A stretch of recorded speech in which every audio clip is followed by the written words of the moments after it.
دیکھیں دو چیزیں ہیں، اکثر آپ نے سنا ہوگا، ایک ہے قوت مدافعت۔ آج ڈاکٹر حضرات، حکماء اور صحت سے متعلق جتنے بھی لوگ ہیں وہ کہتے ہیں جی انسان اگر مقابلہ کر سکتا ہے بیماریوں کا، وباؤں کا اور حالات کا، تو اسے چاہیے کہ اپنی قوت مدافعت کو بڑھائے، ایسی غذائیں استعمال کرے، ایسی دوائیں استعمال کرے جس سے اس کے جسم کی قوت مدافعت بڑھ جائے۔ اور یہ قوت مدافعت یہ ایک ایسی چیز ہے کہ اللہ تعالیٰ نے اس کو ایک فوج بنا دیا جتنی بھی بیماریاں ان کے خلاف۔ تو یہ قوت مدافعت جو ہے یہ بیماری کا سب سے بہتر علاج ہے۔ غذا ایسی استعمال کرے جو زود ہضم ہے، کھانا ایسا کھائے جو انسان کے جسم کے لیے طاقت اور قوت کا سبب بنتا ہے، دودھ کا استعمال کرے، موسم کے پھل استعمال کرے، اور انسان اس کے ساتھ ساتھ ایسی چیزیں استعمال کرے جس سے جسم میں طاقت اور قوت آتی ہے، بادام کھائے اور اس قسم کی چیزیں کھائے۔ تو قوت مدافعت ایک بہت نعمت ہے اللہ تعالیٰ کی۔ یہ قوت مدافعت انسان اپنی بد پرہیزیوں کی وجہ سے کمزور بنا دیتا ہے اور اس کا جسم کمزور ہو جاتا ہے اور پھر وہ مقابلہ نہیں کر سکتا بیماریوں کا۔ تو ایک لفظ یاد رکھیں، قوت مدافعت کا بڑھانا۔ اگر قوت مدافعت بہتر ہو تو انسان کے جسم میں یہ صلاحیت ہوتی ہے کہ یہ بیماریوں کا مقابلہ کر سکتا ہے، وباؤں کا مقابلہ کر سکتا ہے۔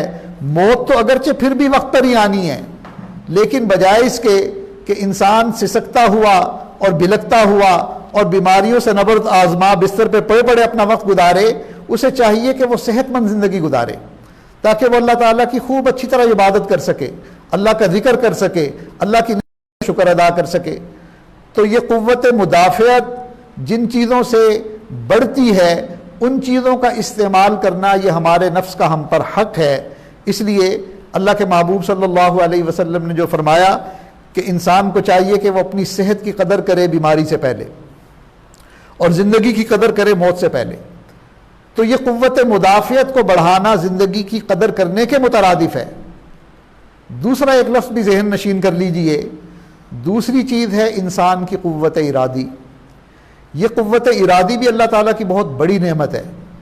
یاد رکھیں جیسے جسم کا بچانا ہمارے اوپر فرض ہے، اسی طرح اللہ تعالیٰ نے ہمیں ایک نعمت دی جو جسم کے اندر ہے جس کا نام روح ہے، اور یہ روح اس کا درجہ جسم سے پر فائق ہے، اس لیے کہ روح ہمیشہ رہے گی۔ جسم فنا ہو جائے گا، جسم ساتھ چھوڑ جائے گا، لیکن روح تو ہمیشہ رہے گی۔ تو اس روح کو زہریلی چیزوں سے بچانا، نامناسب چیزوں سے بچانا اور ایسی چیزوں سے بچانا جس سے روحانی طور پر انسان کمزور ہو جائے، اس کے لیے جس طاقت کی ضرورت ہے اسے قوت ارادی کہتے ہیں۔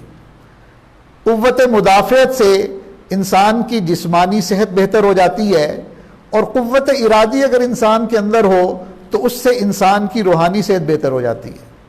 چنانچہ قوت ارادی کن چیزوں سے بہتر ہوتی ہے؟ مشائخ اس کے لیے دو چیزیں بتاتے ہیں۔ ایک تو صحبت اہل اللہ، اللہ والوں کی صحبت، نیک لوگوں کی صحبت۔ دیکھیں ایک عام بندے میں اور اللہ والوں میں فرق کیا ہوتا ہے؟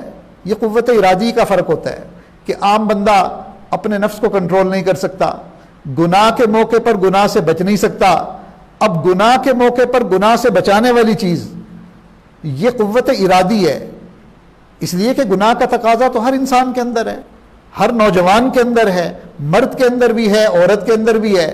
تو تقاضے کے باوجود اس گناہ سے رکنا، اس کے لیے جس نعمت کی ضرورت ہے وہ قوت ارادی کی نعمت ہے۔ اور یہ قوت ارادی کس چیز سے بڑھتی ہے؟ پہلے نمبر پر اللہ والوں کی صحبت سے۔ ان کو اللہ نے مضبوط قوت ارادی دی ہوتی ہے۔ ہم میں اور اولیاء اللہ میں یہی تو فرق ہے کہ ان کے بھی دو ہاتھ، دو آنکھیں، دو پاؤں ہوتے ہیں، ان کا جسم بھی ہماری طرح ہوتا ہے، لیکن وہ ہر موقع پر گناہوں سے بچتے ہیں، اللہ تعالیٰ کی نافرمانی سے بچتے ہیں، اور ہم موقع آنے پر گناہ میں مبتلا ہو جاتے ہیں۔ تو ہم اگر اولیاء اللہ کی صحبت اختیار کریں گے تو جیسے مثل مشہور ہے کہ خربوزے کو دیکھ کر خربوزہ رنگ پکڑتا ہے، تو ان کی صحبت کی برکت سے اللہ تعالیٰ ہماری قوت ارادی کو بھی مضبوط کریں گے۔ پھر مشائخ کی صحبت میں جب بندہ جاتا ہے تو اس کے لیے وہ فرماتے ہیں کہ بھئی تم ذکر کرو، ذکر کی کثرت انسان کے اندر قوت ارادی کو پیدا کرتی ہے. ذکر کی برکت سے انسان کے اندر سچائی آتی ہے اور یہ سچائی انسان کے قدم جما دیتی ہے.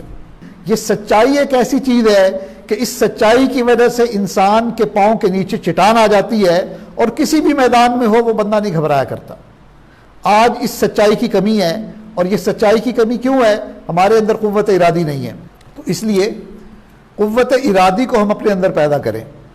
یہ ایک ایسی نعمت ہے کہ اس نعمت کی برکت سے انسان اپنے آپ کو گناہوں سے بچا لیتا ہے اور ایسے کام کر گزرتا ہے کہ انسان اپنی ناکامی کو کامیابی میں بدل لیتا ہے. چنانچہ جسمانی صحت کے لیے قوت مدافعت کا ہونا اور قوت مدافعت کا بڑھانا یہ انسان کی ذمہ داری ہے. اور انسان کی روحانی صحت کے لیے آخرت کے اعتبار سے اپنے آپ کو بنانے کے لیے قوت ارادی کا انسان کے اندر ہونا اور جن اعمال کے ذریعے قوت ارادی بڑھتی ہے ان اعمال کا اختیار کرنا، اور وہ اعمال صحبت اہل اللہ اور ذکر کی کثرت ہیں. تو جسمانی کمزوریوں سے بچنے کے لیے قوت مدافعت اور روحانی کمزوری جو ہمیں گناہوں پر برانگیختہ کر دیتی ہے، گناہوں پر ابھارتی ہے اور گناہ کے موقع پر ہم گناہ سے نہیں رک پاتے، اس کے لیے قوت ارادی کا ہونا بہت ضروری ہے.